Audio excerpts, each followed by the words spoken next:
दोस्तों, आपका स्वागत है आपके अपने यूट्यूब चैनल स्टडी जोन में। तो आज हम भीष्म साहनी जी का जो तमस उपन्यास है ये पढ़ रहे हैं। इस पिछली वीडियोस में हम इसके कुल 15 अध्याय पढ़ चुके हैं। आज हम इसका 16 अध्याय पढ़ेंगे। तो चलिए इसको पढ़ते हैं। तो ये है तमस का अध्याय 16। हरनाम सिंह ने दूसरी बार सांकल खटकाई तो अंदर से किसी स्त्री की आवाज़ आई, घर पर नहीं है, मर्द बाहर गए हैं।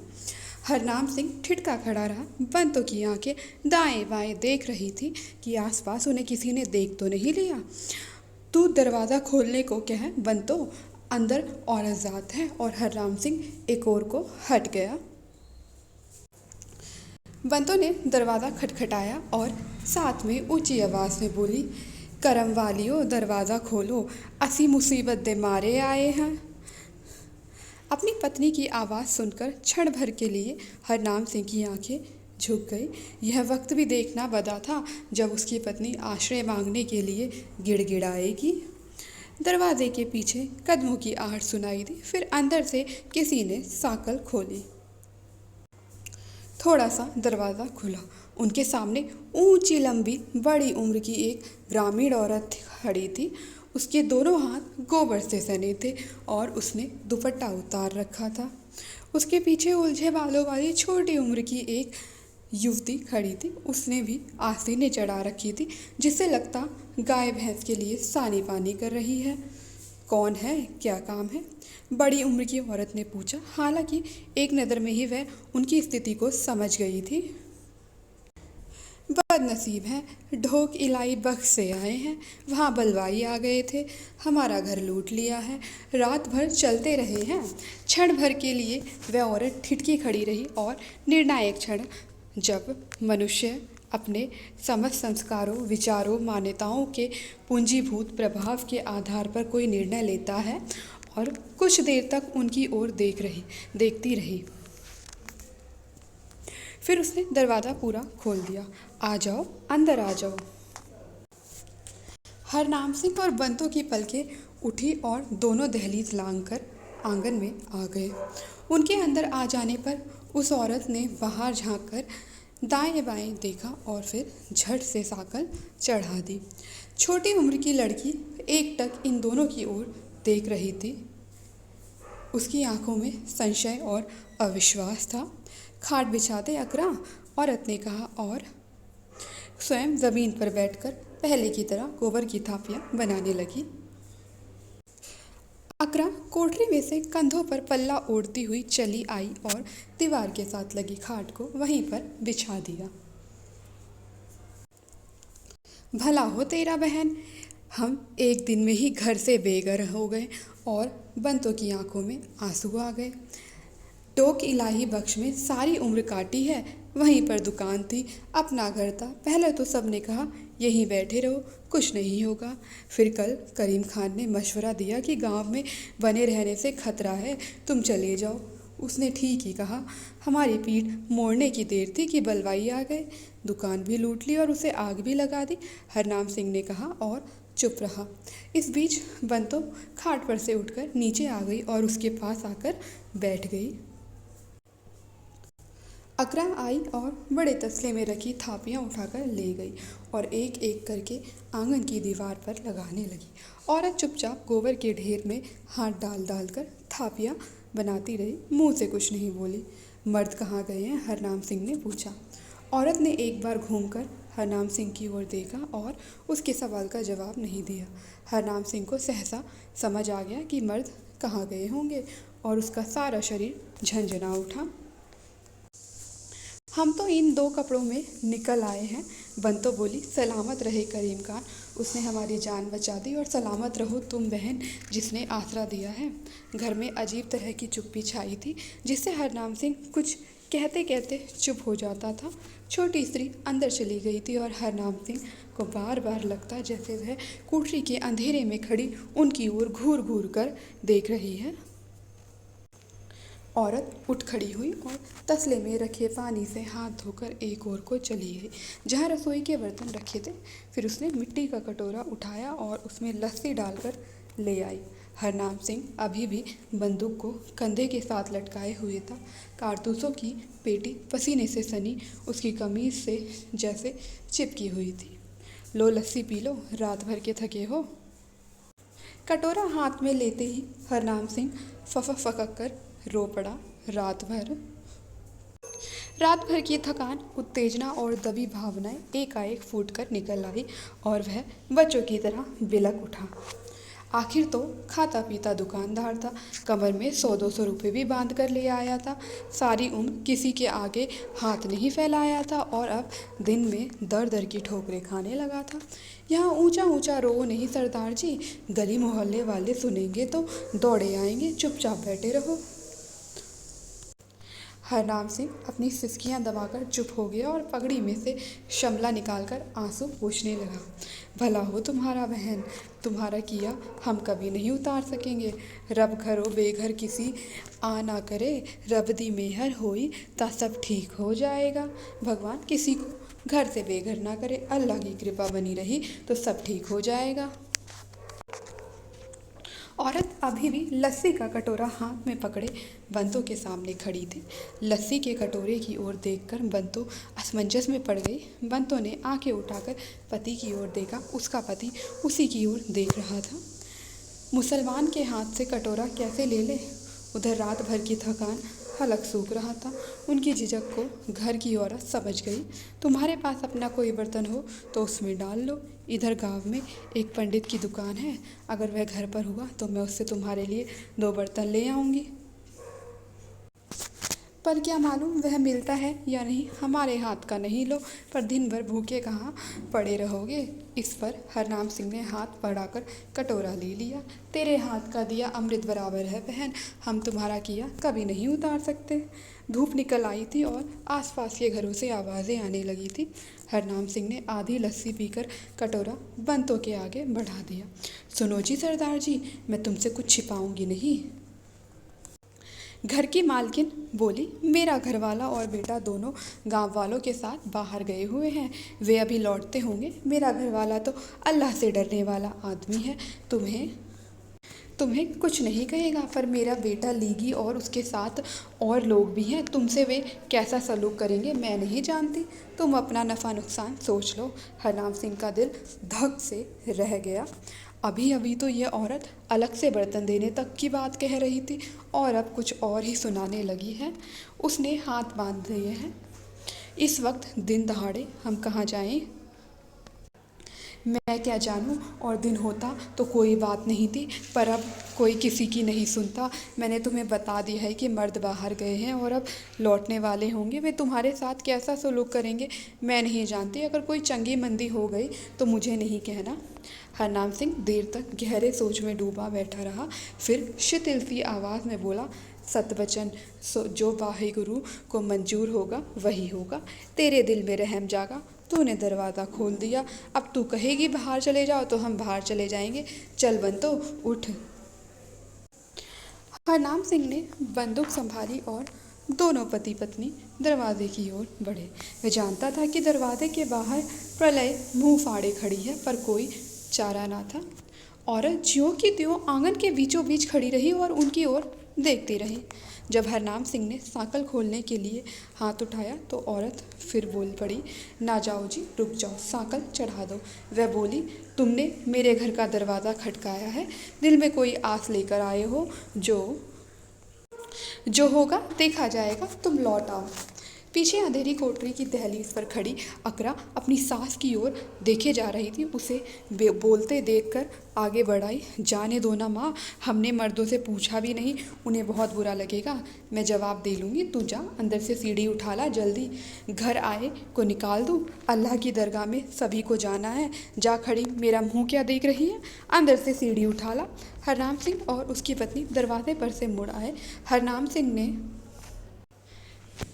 फिर हाथ बांध लिए। वह गुरु वाहे गुरु तुम्हें सलामत रखे बहन, तू हमें जैसा कहेगी हम वैसा ही करेंगे। दिन निकल आया था। पास पड़ोस की स्त्रियां एक दूसरे के घर आने जाने लगी थी। जगह जगह फसादों की चर्चा हो रही थी। इस गांव में भी पिछली शाम बहुत से मर्द नारे लगाते, बरछे भाले हवा में झुलाते और ढोल बजाते गांव में घूमते रहे थे और बाद में पूरब की दिशा में निकल गए थे। ना जाने वे कहाँ घूमते रहे थे और रात भर क्या करते रहे थे, पर अब दिन निकल आया था और घर में उनका इंतज़ार था। अकरा सीढ़ी ले आई। उसकी सास ने सीढ़ी उसके हाथ से ले ली और दीवार के साथ लगा दी, जहाँ कोठरी के ऊपर एक छोटी सी मियानी बनी थी। इधर आओ जी, तुम दोनों ऊपर चढ़कर मियानी में बैठ जाओ। आवाज़ नहीं करना, किसी को पता नहीं चले कि तुम यहाँ पर हो। आगे अल्लाह मालिक है। हरनाम सिंह को चढ़ने में कठिनाई हुई। एक तो बोझल दे, दूसरे कंधे पर से लटकती बंदूक बार बार टांगों में उलझन में उलझ रही थी। जैसे तैसे हांफता हुआ वह ऊपर पहुंच गया। पीछे पीछे बंतो भी चढ़ गई। मियानी छोटी सी थी, मुश्किल से उकड़ू होकर बैठ पाने की जगह थी। पीछे ठसाठस सामान भरा था और जब हरनाम सिंह ने ताकी बंद की तो कुछ अंधेरा हो गया। दोनों चुपचाप बैठे अंधेरे में आंखें फाड़ फाड़ कर देख रहे थे। ना कुछ सोचने को था न कहने को। एक पतले से डोरे के सहारे किस्मत लटक रही थी। देर तक हरनाम सिंह हांफता रहा। मियानी के अंदर घुटन थी। कुछ अंधेरा था। कुछ देर तक बैठे रहने के बाद लाचार होकर हरनाम सिंह ने ताकी का थोड़ा सा खोल दिया ताकि को थोड़ा सा खोल दिया ताकि थोड़ी सी हवा और रोशनी अंदर आ सके। उस पतले से छिद्र में से उसे बाहर खुलने वाला आंगन का दरवाज़ा और थोड़ा सा आंगन का हिस्सा नज़र आ रहे थे। नीचे चुप्पी थी। उसे लगा जैसे सास और बहू दोनों आंगन में से हट गई हैं। अगर कोई बुरी बात हो गई बंतो, हमारी जान पर बनाई, तो मैं पहले तुम पर गोली चलाऊंगा, तुम्हें अपने हाथ से ख़त्म कर दूंगा। हरनाम सिंह ने फुसफुसाकर तीसरी बार कहा। अगर हम पकड़े गए तो और कोई चारा नहीं। बंतो चुप रही। वह एक एक क्षण गिन रही थी कि अब क्या होगा, अब क्या होगा। उसकी सोच इससे आगे जा ही नहीं पा रही थी। नीचे पिछली कोठरी के अंदर सास बहू के बीच दवादव वार्तालाप चल रहा था। अकरा मुंह फुलाए हुए थी। काफरा की पना देने हो, बहू माड़ा करने हो, मर्द तूदा पूछसन। काफिरों को पनाह दी है, बहुत बुरा किया। मर्द आकर तुमसे पूछेंगे। पर उसकी सास विचलित नहीं हुई। तू चुप कर, कोई बदनसीब आए मैं उसे धक्का देकर बाहर निकाल दूं। न जान पहचान ये हमारे क्या लगते हैं। कितना बुरा लगेगा अब्बा को भी और रमज़ान को भी। ऊपर दोनों चढ़ बैठे हैं और सिकड़े के हाथ में बंदूक है। अगर हमारे मर्द आए और उसने गोली चला दी तो तुमने तो एक एतबार करके उन्हें ऊपर बैठा दिया। सास अकरा के चेहरे की ओर देखती रह गई। उसकी बात में सार था। अगर बात बिगड़ जाए, मर्दों के लौटने पर उन्हें पता चल जाए और उनके बीच तू मैं हो जाए, गाली गलौज हो जाए। रमज़ान यूँ भी कितने दिनों से बौखलाया हुआ है और ऊपर बैठा गोली चला दे तो क्या होगा। नीचे खड़े आदमी को तो हलाक कर ही देगा। किसी को पनाह देना और बात है और अपने बेटे और घरवाले की जान जोखिम में डालना वो दूसरी बात है। इसमें क्या अक्लमंदी है, ये बात उसे सूझी क्यों नहीं। वह उठकर मियानी के नीचे जा खड़ी हुई। सुन सरदार जी, मेरी बात, उसने दबी आवाज़ में कहा। हरनाम सिंह ने ताकी को और थोड़ा खोल दिया। क्या है बहन, अपनी बंदूक मुझे दे दे, इधर से लटका दे, मैं पकड़ लूँगी। हरनाम सिंह उत्तर देने से पहले ठिठका चुप बना रहा। मैं बंदूक कैसे दे दूँ बहन। नहीं, तू बंदूक दे दे। बंदूक लेकर तुम ऊपर नहीं बैठ सकते। फिर दोनों के बीच चुप्पी छा गई। बंदूक दे देने का मतलब था अपनी जान उनके हाथ में दे देना। अगर वह इनकार कर दे तो वह फ़ौरन घर से बाहर निकाल सकती है और बाहर दिन दहाड़े बंदूक कंधे से लटक भी रही हो तो कोई हिफाजत नहीं। सुनते हो सरदार जी, बंदूक दे दे। मेरे घर के अंदर रहते तुझे बंदूक की क्या ज़रूरत है। बंदूक देकर तो मैं बिल्कुल निहत्था हो जाऊँगा बहन, कहाँ मारा मारा फिरूँगा। इसका मुझे हौसला है। तू बंदूक दे दे, इधर लटका दे, जब जाएगा तो मैं तुम्हें लौटा दूंगी। हरनाम सिंह ने अपनी पत्नी के चेहरे की ओर देखा, फिर चुपचाप बंदूक नीचे लटका दी। बंदूक दे चुकने के बाद हरनाम सिंह को इस बात का ध्यान आया कि देने से पहले उसमें से गोलियां तो निकाल लेता। भरी हुई बंदूक उसके हाथ में दे दी। फिर सिर झटक दिया। जहाँ ज़िंदगी ही अनिश्चय में डोल रही है वहाँ क्या फ़र्क पड़ता है कि बंदूक में से गोलियाँ निकाल ली या नहीं। निकाल लेता तो मौत का एक और मंसूबा कम हो जाता, नहीं निकाली तो मौत के 1000 मंसूबों में से एक और मंसूबा जा मिला। हरनाम सिंह ने ठंडी सांस भरी, इतनी गहरी कि बंतों को लगा नीचे खड़ी औरत और उसकी बहू ने भी सुन ली होगी। मियानी में फिर अंधेरा छा गया। क्या से क्या हो गया था। कल इस वक्त बंतो अपने घर में संदूक में से कपड़े सहेज रही थी। आज पति पत्नी चूहे की तरह इस अंधेरी मियानी में घुसे बैठे थे। कल वह और करीम खान इन फिसादों को बुरा भला कह रहे थे, उन लोगों को बुरा भला कह रहे थे जिनकी आंखों में से दीद उड़ गया था, मानो जो कुछ हो रहा था वह उनके बाहर कहीं हो रहा था, जिस पर वे तटस्थता से बहस कर सकते थे, अपनी टिप्पणियां दे सकते थे। और अब वे सोम फिसादों के एक ही झोंके से कहाँ पटक दिए गए थे। सहसा ये सोचकर उसका दिल डूब गया कि बंदूक हाथ से निकल गई है, कि अब वह उसे वापस नहीं मिलेगी। यह मैं क्या कर बैठा, अपने हाथों से अपने हाथ काट लिए। बंदूक तो मेरे लिए अंधे की लाठी के समान थी, अब वह मुझे कहाँ मिलेगी। सोचते ही हरनाम सिंह का पसीना छूट गया। उसे अपने से भी अधिक अपनी पत्नी की स्थिति शोचनीय लगी। अब मैं इसे अपने साथ ले जाऊंगा तो किस बूते पर। अब तो लोग पत्थर मार मार कर हमें मार डालेंगे। भक्ति और ज्ञान और मानव प्रेम की बरसों की कमाई हरनाम सिंह यथार्थ के एक ही थपेड़े में खो बैठा था। जसवीरों का कुछ पता चल जाता। सहसा बंतो बुदबुदाई। हरनाम सिंह चुप रहा, कहता भी क्या। रह रहकर किसी वक्त बंतो के अंदर माँ बोलने लगती। रात को नाले के किनारे चलते हुए भी उसने 2-1 बार अपने बच्चों को याद किया था। अब फिर से करने लगी थी। जब भी कुछ देर के लिए उसके अपने सिर पर से खतरे का साया टल सा जाता, उसे अपने बच्चों की याद सताने लगती थी। गांव में शोर हुआ, शोर बढ़ता जा रहा था। मर्द औरतें एक साथ बतियाती सुनाई देने लगी। तभी किसी ने दरवाजे को ज़ोर से खटखटाया और किसी स्त्री की आवाज़ आई, री अकरा, आ बाहर देख, वे लोग आ रहे हैं। अकरा की किसी सहेली की आवाज़ थी। अकरा भागती हुई दरवाज़ा खोलकर बाहर चली गई। ऊपर बैठे हरनाम सिंह का दिल फिर से धड़कने लगा। बंतो ने आंखें ऊपर उठाकर पति के चेहरे की ओर देखा। रोज़ दमकता रहने वाला चेहरा पीला पड़ गया था और कपड़े मुचड़े हुए और मैले हो रहे थे। मियानी की अधखुली ताकी में से हरनाम सिंह को घर की मालकिन नजर आ गई। आंगन में खुले दरवाजे के सामने कमर पर दोनों हाथ रखे खड़ी थी। उसका ऊंचा लंबा कद, सीधी सतर्काया देखकर उसका मन संभल सा गया। उसका विश्वास फिर जैसे लौट आया। इस औरत के रहते अभी सब कुछ खो नहीं गया, सब कुछ मर नहीं गया है। अगर वह गुरु को मंजूर होगा तो हम पर आँच नहीं आएगी। तुम तो भगत हो, तुम्हें किस बात का डर है, बंतो ने अपने पति को आश्वासन देते हुए कहा। हरनाम सिंह चुप बना रहा। बाहर आवाज़ें बढ़ने लगी। हंसी ठट्टे की आवाज़ें थी, बढ़ते कदमों का शोर था। आंगन का दरवाज़ा खुला पड़ा था। तभी अकरा के बोलने और ऊंचा ऊंचा हंसने की आवाज़ आई। हरनाम सिंह समझ गया कि घर के मर्द रात भर की कारगुजारियों के बाद लौट आए हैं। कुछ ही देर बाद अकरा का ससुर और अकरा एक बड़ा सा काले रंग का ट्रंक उठाए हुए आंगन के अंदर आए। ससुर के सिर की पगड़ी बैठी हुई थी। लगता था ट्रंक को गांव तक सिर पर उठाकर लाया है।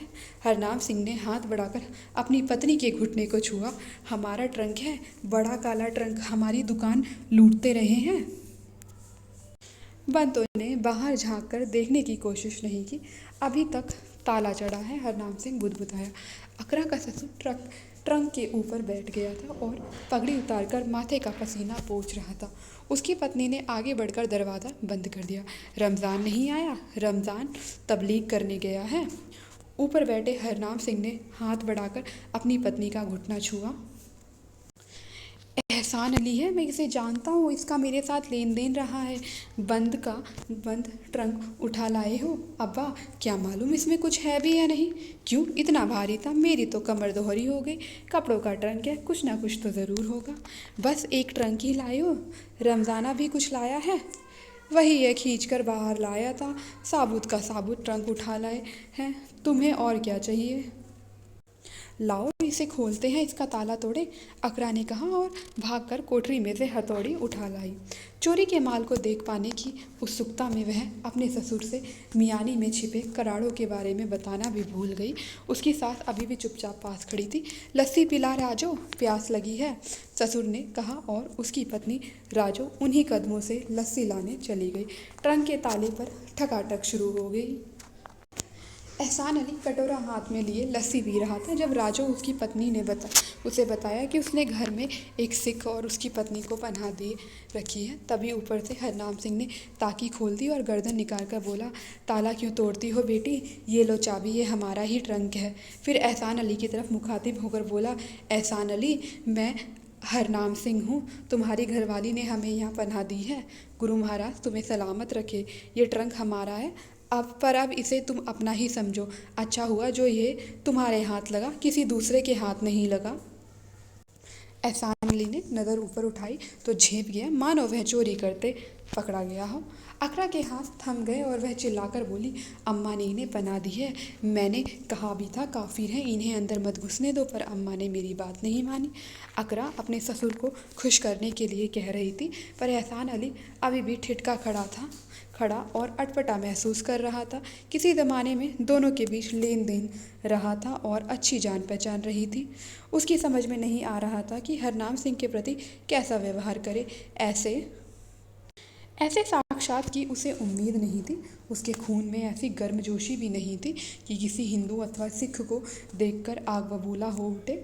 हरनाम सिंह, नीचे आ जा। फिर अपनी चोरी को उस एहसान की ओट में छिपाते हुए जो राजू ने इन दोनों व्यक्तियों पर किया था, तनिक दिलेरी के साथ बोला, खैर मनाओ, जो तुमने मेरे घर में पनाह ली, और किसी के घर जाते तो इस वक्त जान से भी हाथ धो चुके होते। अकरा ताला खोलने के लिए उतावली हो रही थी, लेकिन राजू ने उसके हाथ से चाबी ले ली थी और उसके बार बार मांगने पर भी देने से इनकार कर दिया। मैं तो तुमसे कुछ नहीं कहूँगा हरनाम सिंह, तुम मेरे घर आए हो, पर अब तुम यहाँ से चले जाओ। मेरे बेटे को पता चल गया कि तुम यहाँ पर हो तो वह तुम्हारे साथ अच्छा सलूक नहीं करेगा। गांव वालों को भी पता चले कि हमने तुम्हें पनाह दी है तो हमारे लिए बहुत बुरा होगा। हमें सब मंजूर है एहसान अली, हमारा क्या कोई बस चल सकता है, पर इस वक्त दिन दहाड़े हम बाहर जाएंगे तो हमें कौन छोड़ेगा। एहसान अली चुप हो गया और अपनी पत्नी के चेहरे की ओर देखने लगा, मानो कह रहा हो, ये कौन सा बखेड़ा तुमने खड़ा कर दिया। कल रात भी लोग तुम्हें ढूंढ रहे थे, एहसान अली ने कहा। अब अगर किसी को पता चल गया कि तुम यहाँ छिपे बैठे हो तो लोग हमें भी नहीं छोड़ेंगे। तुम्हारा भी इसी में भला है और हमारा भी इसी में भला है कि तुम यहाँ से चले जाओ। अकरा अपने आप सीढ़ी उठाकर ले आई और मियानी के नीचे लगा दी। दोनों पति पत्नी चुपचाप नीचे उतर आए। दोनों बलि के बकरे नजर आ रहे थे, पर फिर वही नाटक हुआ जो सुबह के वक्त हुआ था। दोनों नीचे उतर आए थे, दोनों में कोई भी नहीं गिड़गिड़ाया, दोनों शांत थे और चुपचाप खड़े थे।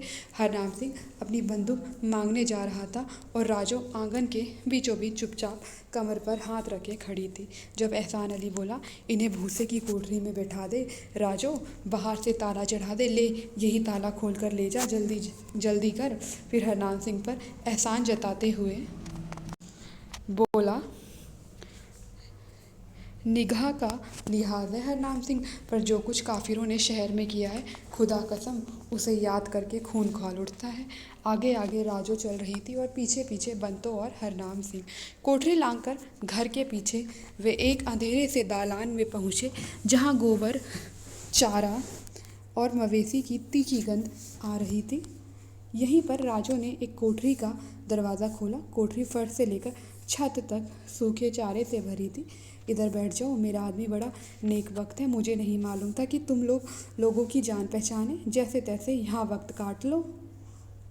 हरनाम सिंह और उसकी पत्नी यहाँ भी उसी तरह जा बैठे जैसे मियानी में बैठे थे। यहाँ राजो ने दरवाज़ा भेद दिया और बाहर से साकल लगा दी। वक्त कटने लगा। दोनों को कुछ कुछ हौसला होने लगा कि यहाँ शाम तक पनाह मिली रहेगी। दिन में किसी वक्त राजो रोटियां और लस्सी भी दे गई। दोनों के पेट में रोटी गई तो त्राण मिला। देर तक दोनों अंधेरे में बैठे फटी फटी आंखों से अंधेरे में देखते रहे। बंतो ने फिर हरनाम सिंह से पूछा, तुम क्या सोचते हो, इकबाल सिंह गांव में ही होगा या वहाँ से भाग गया होगा? जो वाह गुरु को मंजूर होगा, कोई नेक वक्त उसे भी मिल जाए तो उसकी जान बच जाए। जसवीरो अकेली नहीं है, यह अच्छा है। गाँव में अपनी संगत के लोग रहते हैं, सभी एक जगह इकट्ठे हो गए होंगे। इस पर हरनाम सिंह ने पूछा, ये लोग हमारी बंदूक लौटा देंगे ना? तू क्या सोचती है? पर मेरा दिल नहीं मानता। वे देर तक बातें करते रहे। कोठरी बंद थी, पर यहाँ उतनी उमस नहीं थी जितनी मियानी में रही थी। चारे के गट्ठरों के आगे बैठे बैठे दोनों की आंखें झपकने लगी। रात भर के थके थे। कुछ देर बाद दोनों को झपकी आ गई। उसकी नींद तब टूटी जब उनके दरवाजे पर कुल्हाड़े पर पड़ रहे थे और कोई चिल्ला चिल्ला कर कह रहा था, निकालो ओ बाहर, कहाँ घुसे बैठे हो तुम्हारी माँ की, निकालो बाहर तुम्हारी। कुल्हाड़ी के प्रहार बराबर पड़ते जा रहे थे। हरनाम सिंह और उसकी पत्नी दोनों हड़बड़ाकर उठ बैठे, मानो कोई दुस्वप्न देखकर उठे हों, और सिर से पांव तक कांप उठे। निकाल चाबी, काफिरों को पनाह दी है तुम्हारी, काफिरों की मैं। और फिर एक और प्रहार दरवाजे पर पड़ा। आहिस्ता बोल रमज़ान, किसी औरत की आवाज़ थी। शायद अकरा अपने पति को धीमा बोलने को कह रही थी। दरवाजे पर फिर से कुल्हाड़ी पड़ने लगी। दरवाज़ा ऊपर से चिर गया था, जिससे रोशनी की एक और दरार नज़र आने लगी। फिर किसी दूसरी औरत की आवाज़ सुनाई दी, क्यों भौंक रहा है तू, क्या हुआ है? राजो की आवाज़ थी, किधर है ये चुड़ैल तेरी? मैंने जीभ ना खींच ली तो कहना हरामजादी, तुझे मना किया था ना इसे नहीं बताने को। बताना क्यों? क्यों बताया? तेरे पेट में बात नहीं पचती? तू क्या चाहता है रमज़ाना? घर में खून करेगा? घर में पनाह लेने वाले को मारेगा? ये आदमी हमारी जान पहचान का है, हम इसके देनदार रहे हैं। बहुत बकबक नहीं कर माँ, शहर में इन काफिरों ने 200 मुसलमान हलाल कर डाले हैं। इस पर कुल्हाड़ी का एक और प्रहार हुआ। निकलो ओ बाहर काफिरों तुम्हारी। 2 प्रहारों में की कुंडा टूट गया और दरवाज़ा भर भरा कर खुल गया। ढेरों रोशनी एक साथ आ गई। रमज़ान हाँफ रहा था। कुल्हाड़ी उसके हाथ में थी। पास में अकरा खड़ी थी, पीला दर्द सहमा हुआ सा चेहरा। एक और राजो खड़ी थी, उसके दोनों हाथ कमर पर थे। निकलो बाहर काफिरों। रमज़ान ने अंदर झांक कर देखा। हरनाम सिंह और उसकी पत्नी अंधेरे में एक दूसरे के साथ सटकर बैठे दरवाजे की ओर चुदिहाती आंखों से देखे जा रहे थे। दरवाज़ा खुलने पर हरनाम सिंह उठ खड़ा हुआ और चुपचाप बाहर आ गया। मार डाल, खोखली सी आवाज़ में हरनाम सिंह ने कहा। तेरी मैं, रमज़ान बोला और बायां हाथ बढ़ाकर हरनाम सिंह की गर्दन पकड़ ली। हरनाम सिंह के गाढ़े की कमीज़ का ऊपर वाला बटन टूटकर गिर पड़ा। इस झटके में हरनाम सिंह की पगड़ी ढीली हो गई। फिर जिस तेज़ी से रमज़ान ने उसके गले को पकड़ा था, उसी तेज़ी से उसे छोड़ भी दिया। गर्दन पर उंगलियों के लाल लाल निशान पड़ गए। हरनाम सिंह को उसने भी पहचान लिया था। उसकी दुकान पर 2-1 बार उसने चाय पी थी। उसकी दाढ़ी अब पहले से कहीं ज़्यादा सफ़ेद हो गई थी और शरीर दुबला हो गया था। 2-3 बार रमज़ान ने कुल्हाड़ी उठाने की कोशिश की, पर कुल्हाड़ी हाथ में रहते भी उसे उठा नहीं पाया। काफिर को मारना और बात है, अपने घर के अंदर जान पहचान के पनाह गज़ीन को मारना दूसरी बात। उसका खून करना पहाड़ की चोटी पार करने से भी ज़्यादा कठिन हो रहा था। मजहबी का जनून और नफ़रत से इस माहौल में एक पतली सी लकीर कहीं पर अभी भी खिंची थी, जिसे पार करना बहुत ही मुश्किल था। उसे रमज़ान भी पार नहीं कर पा रहा था। रमज़ान उसके सामने हांफता खड़ा रह गया, फिर गालियाँ बकता हुआ बाहर चला गया। लगभग आधी रात का समय रहा होगा जब ऊंची लंबी राजो आगे आगे चली जा रही थी और हरनाम सिंह और बंतो उसके पीछे पीछे थे। पेड़ों के झुरमुट तक राजो उनके साथ आई। चांद पेड़ों के झुरमुट के ऊपर खिला था और आकाश उसकी चांदनी में झिलमिला रहा था।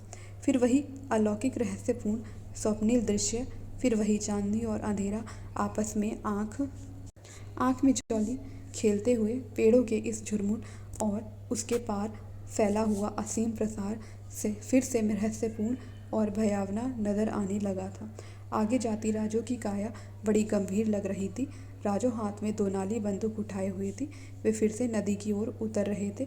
बाईं ओर दूर आकाश लाल हो रहा था। हरनाम सिंह ने धीरे से अपनी पत्नी का हाथ दबाकर कहा, बाईं ओर देखा है कोई गांव जल रहा है। वह गुरु, बंतो बुदबुदाई। चलते चलते हरनाम सिंह के पांव फिर ठिठक गए। बहुत दूरी पर दूसरी ओर भी क्षितिज लाल हो रहा था। वह गांव कौन सा है? वह भी जल रहा है। बंतो चुप रही। हरनाम सिंह ने घूमकर देखा। चांदनी में गांव के चपटे मिट्टी के घर खड़े थे। किसी किसी घर में दिया टिमटिमा रहा था। घरों के बाहर भूसे के ऊंचे ऊंचे ढेर, कहीं कोई बैलगाड़ी खड़ी थी। पेड़ों के झुरमुट में पीर की सफ़ेद कब्र उन्हें नज़र आई। उस पर दिया नहीं जल रहा था। आज के रोज़ उस पर दिया जलाना लोग भूल गए थे। राजो झुरमुट के किनारे किनारे चलती जा रही थी। फिर झुरमुट का छोर आ गया और वह ढलान आ गई जिसे चढ़कर उसी रोज़ प्रातः हरनाम सिंह और उसकी पत्नी गांव में दाखिल हुए थे। राजो रुक गई। राजो ने अपने हाथ में पकड़ी बंदूक हरनाम सिंह के हाथ में दे दी। जाओ हुड़, रब रखा, सीधे किनारे किनारे चले जाओ, आगे जो तुम्हारी किस्मत। और उसकी आवाज़ आर्द्र हो उठी। तुमने हम पर बड़ा एहसान किया है राजो बहन, हम इसे कभी नहीं भूल सकते। बंतों ने कहा, जे जिंदगी रही ता तेरा एहसान। हरनाम सिंह की आवाज़ लड़खड़ा गई। मैं के जाना भेड़, अपना अपना नसीबा, चहवा पासे अग लगी है। मैं क्या जानूं बहन, मैं नहीं जानती मैं तुम्हारी जान बचा रही हूँ या तुम्हें मौत के मुंह में झोंक रही हूँ। चारों तरफ आग लगी है। यह कहते हुए राजू ने अपना हाथ अपने कुर्ते की जेब में डाला और सफ़ेद कपड़े में लिपटी एक छोटी सी पोटली निकाल लाई। ये लो, ये तुम्हारी चीज़ है। क्या है राजू बहन? तुसाड़े संदूक विचों मिले हैं, मैं कड़ लियाई। तुसाड़े ऊपर औखा वेला आया है, जेवर कोल होए ता सहारा होवेगा। ये तुम्हारे ट्रंक में से मिले हैं, तुम्हारे 2 गहने हैं, मैं निकाल लाई हूँ। तुम्हारे आगे कठिन समय है, पास में 2 गहने हुए तो सहारा होगा। वाह गुरु तुम्हें सलामत रखे बहन, अच्छे कर्म किए थे जो तुमसे मिलना हुआ। कहते हुए बंतो रो पड़ी।